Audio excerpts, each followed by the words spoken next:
pensaba que cuando, creo que eran los hermanos Wright, empezando el siglo XX, se andaban lanzando una montaña. Fíjense, 100 años después, todo lo que hizo el hombre, 50 años ya estaban en la luna, 80 años ya habían salido el sistema solar. Entonces, pienso que quizá habría que ver, porque ahorita por lo menos se ve que es una onda y sabemos mucho de onda. O sea, que me imagino que las cosas vendrán poco a poco. Solo por completar un poco el comentario que estaban haciendo, fíjense que en el año 2005, cuando era el Internacional de la Física, una de las cosas que se hablaba era de estos experimentos de onda gravitacional donde había que hacer muchos cálculos. La gente de LIGO, ellos generan petabytes de datos y necesitan procesarlos y no tienen la tecnología. Y entonces ellos en ese momento, como era el Internacional de la Física, se están promoviendo además 100 años, unos artículos centenarios de años en ese momento. Y hay unos programas donde tú pones un salvapantalla y lo que hace es que cuando tú no estás trabajando en la computadora, el salvapantalla por un momento, si estás conectado a la red, saca parte de los datos. Entonces ellos así se apoyan en todas las máquinas, o sea, en máquinas alrededor de todo el mundo para tratar de procesar esos datos que tienen muchísimos datos. De hecho, ya ahorita entiendo que ellos incluso sacaron una versión corregida del artículo en una parte que no entiendo muy bien, y ya ellos tienen otro evento ya detectado, o sea que todavía no ha salido publicado. O sea, ya se sabe algo más. Yo después un poco les explico, más o menos, completando lo que ellos dijeron, o sea, más o menos cómo es que ellos detectan y cómo ven un solo evento y no se pierden. Lo malo es que no saben muchas veces dónde están. Y quizás los interferómetros espaciales sí van a dar un chance de que tú puedas saber de dónde viene y probablemente cuando te enteras un poco antes y entonces de repente podría apuntar hacia el sitio donde fue el evento, un poco con más tecnología. Entonces, ¿qué le pasó a él? Eso no se está moviendo. Era un GIF. Era unos GIF. Ya vamos a entender qué significa eso. Okay, ¿por qué es importante que hayan detectado ondas gravitacionales? Ellos lo dijeron, yo también lo digo de alguna manera, es una prueba más de la validez de la teoría de la relatividad general de Einstein. Hay varias pruebas, de hecho existe un espacio que dice laboratorios gravitacionales donde lo que hacen es corroborar una y otra vez la validez de la teoría de Einstein. También podría servir para refutar la teoría de Einstein, en el sentido, porque esto lo comprueba, probablemente te puede servir para explicar el porqué de la materia oscura, que no está claro. O sea, una de las cosas que dice que probablemente haya que modificar las ecuaciones de Einstein y entonces ya no habría materia oscura, sino que ahora tú vas a entender la cosa de otra manera, pero el hecho es que la materia oscura ha llenado un hueco de ignorancia y lo ha llenado muy bien porque hasta la andan buscando. Sí, muy bien. Es importante eso Está bien. la validez, porque la onda gravitacional es un gol sobre que la gente no creía, la gente decía que no existía, pero ya después alguien le dieron el premio Nobel justamente muestra la existencia y ahora está creída. Y otra cosa es que se dispone una herramienta adicional para observar el universo.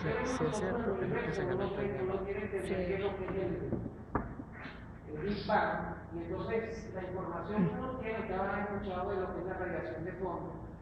Esa es una de las pruebas del Big Bang, es que uno tiene información de 300.000 años después que se creó el universo, es cuando los fotones empiezan a funcionar independientemente. Pero más atrás de eso, no puede ver nada. Y dice, bueno, pero ¿qué tanto tiempo ha pasado? El universo tiene 13.000 millones de años, 13.700 millones de años, y está medido con mucha precisión la edad desde el momento del Big Bang, y vemos hasta 300.000 años después que se creó. Las ondas gravitacionales podrían permitir quizás ver esos fenómenos bien duros y quizás ver más allá de esa fecha, porque a nivel electromagnético en principio no vemos más nada, porque ahí es donde empiezan a aparecer los fotones, antes de eso no. Entonces, bueno, esto podría permitir ir más atrás, ¿ok? Entonces, porque eran fenómenos mucho más energéticos, bastante movimientos. Podemos ver que es bastante débil, o sea, que los energéticos después terminan siendo, o sea, débil en el sentido de ondas. Aquí estamos viendo una gravitacional, ni entidades. Que se encontró el 15 de septiembre de 2014, que es el momento del evento. Primero se detectan directamente ondas gravitacionales. Segundo, se prueba la existencia del sistema binario de huecos negros. Nosotros hablamos de huecos negros en todo momento, pero no están detectados sistemas de esto. Y es la primera observación de la fusión de dos huecos negros. Y otra cosa que ellos hacen es que mejoran la causa de la masa del gravitón. El gravitón en principio no tiene masa, pero tú no puedes comprobar que sea exactamente cero. El cero es como el cero de las calculadoras. Es menor a 10 le puedes sumar algo, uno, le puedes sumar a la menos 55 entonces ese número gramos. Gravitón. Entonces ya por lo menos tienen una nota que es del orden, yo calculé 10 a menos 55 gramos. ¿Okay? Ese es como casi 10 a la menos 20 y tantas veces la masa del electrón, que es bien chiquito. Por lo menos hasta ahí se sabe que la masa del gravitón es menor que eso. Después, ¿cómo se generan las ondas? Un poco, o sea, esto sería un ejemplo sencillo. Yo no pensé que aquí hubiera tanto físico, si no hay utilizado también esa dirección. Para dos masas iguales que rotan una respecto al otro, es un problema de física 1, de física 2, tú supones que la fuerza gravitacional es igual a la fuerza centrípeta, y de ahí puedes despejar la frecuencia. Y la frecuencia va más o menos como eso va a importar más adelante. Fíjense, R es la distancia entre las dos masas, R es el radio de Schwarzschild, que no quiero hablar mucho de eso, ¿okay? Es un parámetro que te caracteriza un hueco negro por la masa.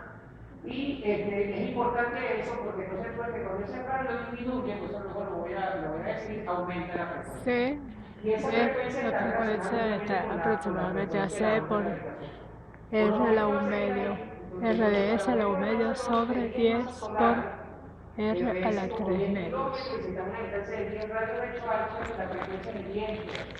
Es importante que se está fijando en la frecuencia de esa cosa. O sea, es más lento que hacer así con la mano.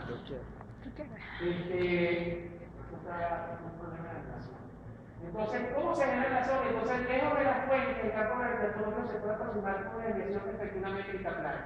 La gravitación tiene un principio muy importante, que es el principio de L es igual a L, no siente los efectos gravitacionales. Uno siempre pone en clase un ejemplo bastante feo. Si vas en ascensor y el ascensor se le corta una cuerda, tú sueltas una moneda y la moneda se queda flotando, no hay gravedad. Cuando ustedes ven los efectos de los aviones que están dando vuelta alrededor de la Tierra, que la gente siente que esos aviones están cayendo constantemente, entonces ahí no hay gravedad. Pero cuando está cayendo libremente, no hay gravedad, y muchas veces cuando tiene la gravedad, las otras interacciones frente a la gravedad, te ponen el sistema que cae libremente. En este sistema todo es plano, hay una métrica, que es exactamente la métrica que uno está acostumbrado, la Euclidia, el teorema de Pitágoras, es un poco distinto. Pero entonces uno lo que hace es que esta sería como la métrica de espacio plano y H es la perturbación. Tú dices, pero entonces siempre lo veo así, uno a partir de ahí, uno puede construir la teoría curva, porque tú lo que haces es que acoplas, tú puedes acoplar ese H, lo acoplas con su mismo tensor de energía momento generado por él, y cuando empiezas a hacer el proceso reproduces toda la relatividad general del momento. O sea, que es una manera de conseguir la relatividad. Entonces, una de las cosas que viene de ahí, y ahí es donde viene el efecto de las ecuaciones de Einstein, es que tú metes eso, las ecuaciones de Einstein, y el H cumple la ecuación de una onda que viaja a la velocidad de la luz. Ya cuando viaja a la velocidad de la luz, te dice que la masa vale cero. Las partículas que tienen masa cero viajan a la velocidad de la luz. Iba a poner unos minutitos de onda, pero creo que con lo que estoy diciendo no basta. O sea, uno mete eso en las ecuaciones de Einstein, te da que el H satisface la ecuación de una onda que viaja a la velocidad de la luz. Entonces, otra cosa que entonces, estas ondas, bueno, ya se lo digo, si uno trata de resolver, una de las cosas que uno ve es que si tú miras que la onda viaja en una dirección, en la dirección perpendicular, se producen unos movimientos, y entonces cuando yo veo ese anillito, me estoy imaginando unas masas de prueba, como que tiene un anillito de masa, que entonces cuando pasa la onda gravitacional, las mueve transversalmente. Y las mueve de dos formas distintas, dos formas independientes. Una que es esta, que le dicen más, y una que es esta, que le dicen X. ¿De acuerdo? Uno tiene esas dos, y eso va a importar luego para la medida del LICO más adelante. La medida del LICO está basada en esa manera en que las ondas gravitacionales mueven las masas del cuerpo. Entonces, ahora, ¿cómo se generan las ondas? Si los sistemas de masa rotan con la frecuencia que ya dijimos antes, entonces la amplitud de la onda sería más o menos eso. Donde ahora que es el radio de Schwarzschild, abajo está R chiquita, que alguien preguntaba por ahí, esa es la distancia desde la cual está ocurriendo el evento. ¿Okay? Desde la cual está ocurriendo el evento, y R es la distancia entre las masas. Entonces, luego ese R es bastante grande, bueno, 1.300 millones de años luz. Entonces, para los valores que vimos antes, que decíamos si hay dos partículas separadas, 10 radios de Schwarzschild, que tienen 10 masas solares, eso es como poner un orden, 10, 10, 10. Entonces, esos valores le dan 10 a la menos 21. ¿Ok? 10 a la menos 21. Es un número bien chiquito. Cuando uno va a pensar en eso, seguimos cómo se generan las ondas, como el sistema pierde energía, en el momento que pierde energía, entonces lo que sucede es que se va disminuyendo el radio, y cuando se disminuye el radio aumenta la frecuencia. Entonces el problema es un poco más complicado, pero tengo que ver ahora cuánta energía se está disipando para poder escribir la ecuación. Y lo que sucede es que entonces fíjense que como disminuye R, aumenta la frecuencia. Y entonces cuando aumenta la frecuencia y eso se va acercando cada vez más cerca, entonces resulta que se mueve muy rápido y alcanza velocidades comparables con la velocidad de la luz en el momento que se va haciendo cada vez más cercano. Otra de las cosas que sucede cuando yo le decía inicialmente que construye una ecuación de onda, cuando tú tienes el evento de los huecos negros que vamos a ver más adelante, eso produce una perturbación ahí, entonces eso es parecido como cuando tú lanzas una piedra en un estanque. La piedra entra y se produce en la sombra, pero la piedra no va acompañando la sombra, ella ya produjo ese efecto y la sombra va. Entonces se produce ese efecto y de ahí en adelante la sonda va viajando a la velocidad de la luz por el universo. El universo es bastante, uno lo ve, bueno, cuando el cielo está bien estrellado, hay muchas estrellas, pero la distancia entre dos estrellas es bastante grande. O sea, si quieren sacar cuenta, la estrella más cercana a nosotros está a 1 año luz. O sea, la estrella más cercana al Sol, la luz tiene que viajar 1 año para llegar a la otra estrella. Entonces imagínense la distancia que hay entre esta estrella y esta estrella, y cuando tú la ves ahí, las distancias son verdaderamente gigantes.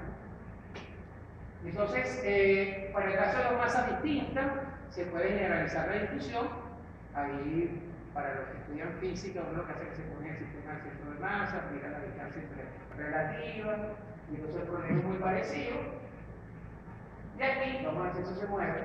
Entonces, es una animación de cómo el evento que ellos van a medir, que es la fusión de dos huecos negros.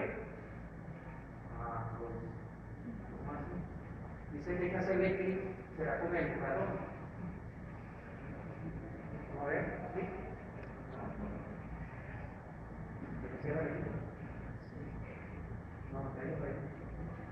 Es que me gustaría que viera la peliculita. Claro, porque si la tengo acá, tú porque esto no toda la carpeta, ok.